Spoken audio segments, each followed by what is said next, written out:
আমরা যে থানায় যে সার্ভিস দেই সেই সার্ভিসের কোয়ালিটিটা চেঞ্জ এসছে কিনা সেই জায়গাটায় আমাদেরকে মূল্যায়ন করার চেষ্টা করবেন। আমরা সামনে এগোতে চাই, আমরা কোনো অন্ধকার যুগে যেতে চাই না। পুলিশের যত দুর্নাম আছে সেই দুর্নাম থেকে পূর্বের যত দুর্নাম, সেই দুর্নাম রেগুলার নিয়মিত যে দুর্নাম পুলিশের ব্যাপারে শোনা যায়, সেখান থেকে আমরা বের হয়ে আসার চেষ্টা করতেছি কিনা। তো আমি সুকান্তের ওই বিষয়টা থেকে আমি যদি ব্যক্তিগত পর্যায়ে আমার পুলিশের কোনো সদস্য কিন্তু পদত্যাগ করতে পারে না, এটা এমন কোনো পোস্ট না। কর্তৃপক্ষ যদি তাকে চায় তাহলে তাকে উইথড্র করতে পারে অথবা তার অন্য কোথাও পদায়ন করতে পারে। তো আমার কর্তৃপক্ষ অবহিত আছেন পুরো বিষয়গুলো। গত 10 মাসে টোটাল 26টা হত্যাকাণ্ড হয়েছে এখানে।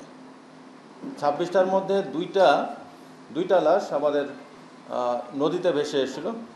এই যেহেতু নৌ পুলিশ আছে এখানে, নৌ পুলিশ এই 2টা মামলা তদন্ত করছে।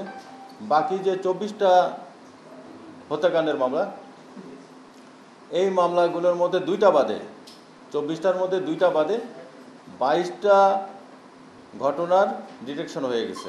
তার মানে কী কারণে ঘটনাটা ঘটলো, কারা এটার সাথে ইনভলভ ছিল, এজাহারনামীয় আসামি এবং তদন্তে প্রাপ্ত আসামি আমরা অ্যারেস্ট করতে পেরেছি এই 22টা মামলার। 2টা মামলা, এই 2টা মামলা একটা অর্ণব হত্যা মামলা, যেটা আপনারা সবাই জানেন খুব স্পর্শকাতর একটা ঘটনা ছিল। তেঁতুলতলা এই যে ইয়ার পাশে, শিবাড়ি মোড়ের পাশে শিক্ষার্থী, খুলনা ইউনিভার্সিটির এক্স শিক্ষার্থী।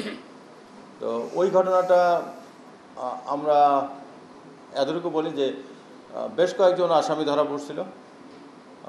তদন্তের মধ্যেই আমরা বেশ কয়েকজনকে শনাক্ত করতে পারছি। 2 জনের 164 আছে স্বীকারোক্তিমূলক, বাট ওটা থেকে আমরা একেবারে কনফার্ম হতে পারিনি এখনও যে এক্স্যাক্টলি কী ঘটনার কারণে কী হয়েছে।